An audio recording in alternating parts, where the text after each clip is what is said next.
Nous avons tous vécu des moments où une émotion semblait persister bien après que la situation initiale soit terminée. Que ce soit une colère après une dispute ou une tristesse après une perte, comprendre pourquoi et comment les émotions durent peut nous aider à mieux les gérer. Aujourd'hui, nous allons explorer la nature éphémère des émotions, les raisons pour lesquelles elles peuvent durer plus longtemps que prévu, et les différentes stratégies de régulation émotionnelle qui peuvent nous aider à mieux gérer ces sentiments.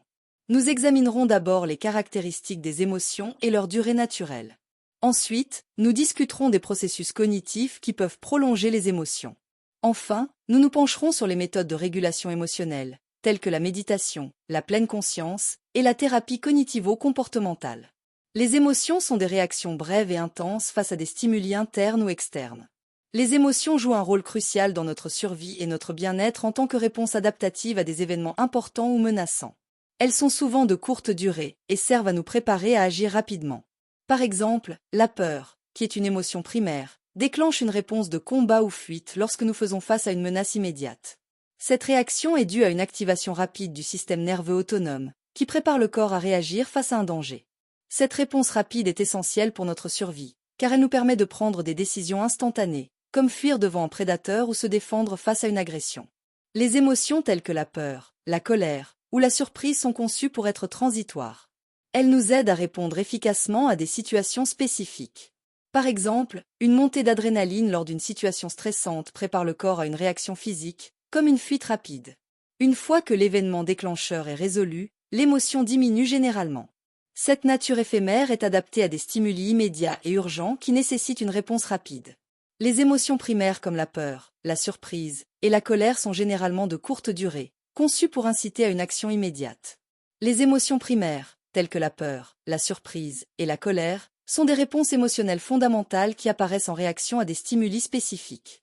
Ces émotions sont souvent brèves et intenses, conçues pour nous motiver à agir immédiatement pour protéger notre bien-être.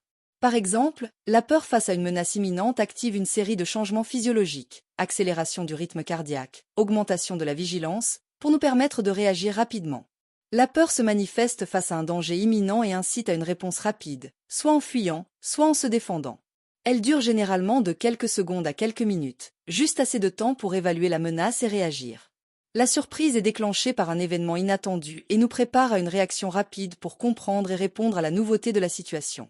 La surprise est généralement de courte durée, disparaissant une fois que l'événement est compris et intégré. La colère survient souvent en réponse à une injustice ou à une frustration et peut motiver une action corrective ou défensive. La colère est conçue pour être temporaire, se dissipant une fois que le problème est résolu ou que la situation est confrontée. Lorsqu'une émotion persiste au-delà de sa durée initiale, elle est souvent prolongée par des processus cognitifs tels que la rumination. Cependant, les émotions ne disparaissent pas toujours après leur durée initiale. Lorsque les émotions persistent, cela peut être dû à des processus cognitifs qui prolongent leur impact. Par exemple, la rumination est un processus par lequel une personne repense de manière répétée et souvent négative à un événement ou à une situation. Cette tendance à ressasser les pensées liées à l'émotion peut prolonger l'état émotionnel au-delà de sa durée initiale. La rumination est un processus cognitif où l'individu réfléchit continuellement à des événements passés ou à des situations stressantes. Cette réflexion incessante peut intensifier et prolonger les émotions négatives, comme la tristesse ou l'anxiété, parce que l'individu continue à se focaliser sur les aspects négatifs. D'autres formes de réflexion, telles que l'anticipation des conséquences futures ou la réflexion sur la cause d'une émotion, peuvent également prolonger l'émotion en maintenant l'attention sur l'événement déclencheur ou ses impacts à long terme. Alors que les émotions primaires sont conçues pour être brèves et adaptées à des réponses immédiates, leur durée peut être prolongée par des processus cognitifs tels que la rumination, ce qui rend leur gestion plus complexe et nécessite des stratégies de régulation émotionnelle adaptées. Les émotions sont conçues pour être temporaires. Par exemple, la peur d'une menace imminente dure juste assez longtemps pour permettre une réaction rapide. Une fois la menace disparue, la peur se dissipe généralement. Selon les recherches, les émotions primaires durent de quelques secondes à quelques minutes. Les émotions primaires, en raison de leur nature brève, jouent un rôle crucial dans notre survie en facilitant des réponses rapides aux dangers et aux surprises. Elles sont conçues pour être temporaires, répondant à des besoins immédiats sans persister une fois le stimulus initial disparu. Lorsque les émotions persistent, c'est souvent dû à des processus cognitifs tels que la rumination. La rumination est le fait de repenser continuellement à des événements passés, ce qui peut prolonger l'émotion initiale. Par exemple, la tristesse liée à la perte d'un être cher peut durer des semaines, car elle est ravivée par des souvenirs et des pensées sur la personne disparue. Les émotions peuvent devenir persistantes lorsqu'elles sont amplifiées par des processus cognitifs. Ces processus, tels que la rumination, permettent aux émotions de dépasser leur durée initiale. Pour gérer la durée et l'intensité des émotions, diverses méthodes de régulation émotionnelle peuvent être efficaces. La méditation aide à développer la conscience et à observer les émotions sans s'y attacher, réduisant ainsi le stress et l'anxiété. La pleine conscience permet d'observer les émotions sans jugement, ce qui aide à réduire la rumination. Enfin, la thérapie cognitivo-comportementale, TCC, modifie les pensées négatives qui prolongent les émotions, aidant ainsi à traiter les troubles émotionnels persistants. Pour gérer et réguler la durée des émotions, plusieurs techniques peuvent être utilisées efficacement. La méditation aide à développer une conscience accrue de ses pensées et émotions sans y réagir de manière automatique. En observant les émotions sans jugement, les individus peuvent réduire le stress et l'anxiété. Une méta-analyse a montré que la méditation a des effets modérés mais significatifs sur la réduction de l'anxiété et de la dépression.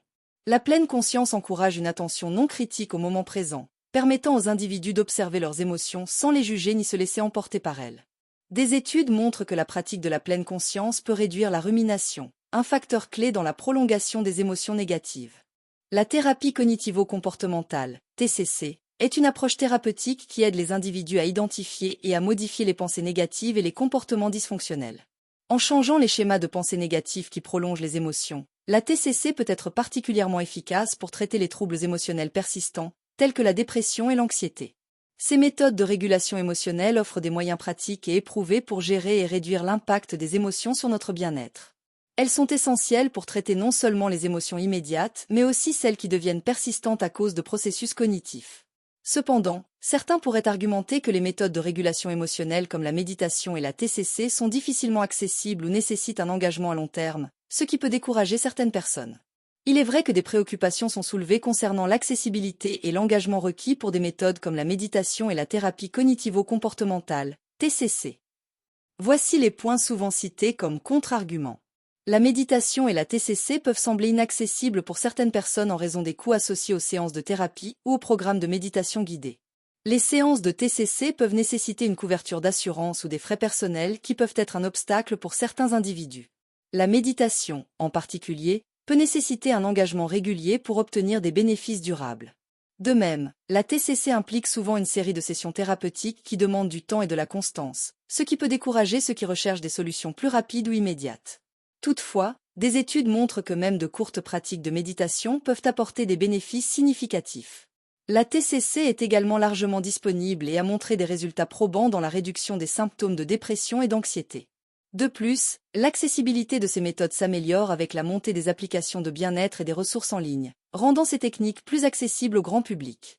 Des recherches ont démontré que même des sessions courtes de méditation, comme celles de 10 à 15 minutes par jour, peuvent offrir des avantages significatifs. Par exemple, une étude publiée dans JAMA Internal Medicine a révélé que la méditation, même lorsqu'elle est pratiquée brièvement, peut réduire le stress, l'anxiété et la dépression. Goyal et al., 2014. Cela montre que des engagements de courte durée peuvent tout de même produire des effets positifs. La thérapie cognitivo-comportementale est de plus en plus accessible grâce à la disponibilité croissante de thérapeutes formés, des programmes en ligne et des applications de TCC. Des plateformes telles que Moodfit et BetterHelp offrent des services de TCC à des coûts réduits et avec plus de flexibilité que les séances traditionnelles en personne. Ces options rendent la TCC plus accessible à ceux qui pourraient ne pas avoir les moyens ou le temps pour une thérapie traditionnelle. La TCC est soutenue par une abondance de preuves scientifiques qui montrent son efficacité pour traiter divers troubles émotionnels, y compris la dépression et l'anxiété. Une revue de méta-analyse dans Cognitive Therapy and Research a confirmé que la TCC est particulièrement efficace pour réduire les symptômes de ces troubles.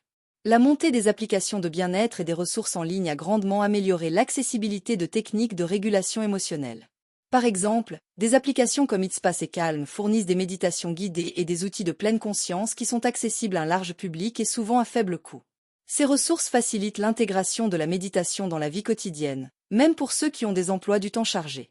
Bien que l'accessibilité et l'engagement peuvent être des obstacles perçus, les données montrent que même des pratiques de méditation courtes sont bénéfiques et que la TCC est de plus en plus accessible grâce aux nouvelles technologies. L'augmentation de l'offre de ressources en ligne contribue également à rendre ces méthodes de régulation émotionnelle plus accessibles et efficaces pour une grande variété de personnes. En résumé, bien que les émotions soient généralement éphémères, elles peuvent persister à cause de la rumination et d'autres processus cognitifs. Les méthodes telles que la méditation, la pleine conscience et la TCC sont efficaces pour réguler les émotions et améliorer notre bien-être. Comprendre la durée des émotions et utiliser des techniques de régulation appropriées nous permet de mieux gérer notre équilibre émotionnel et de répondre plus efficacement aux défis de la vie. À l'avenir, il serait intéressant d'explorer comment ces méthodes de régulation émotionnelle peuvent être intégrées dans les politiques de santé publique pour améliorer le bien-être général, notamment dans les environnements stressants comme le travail ou les établissements d'enseignement.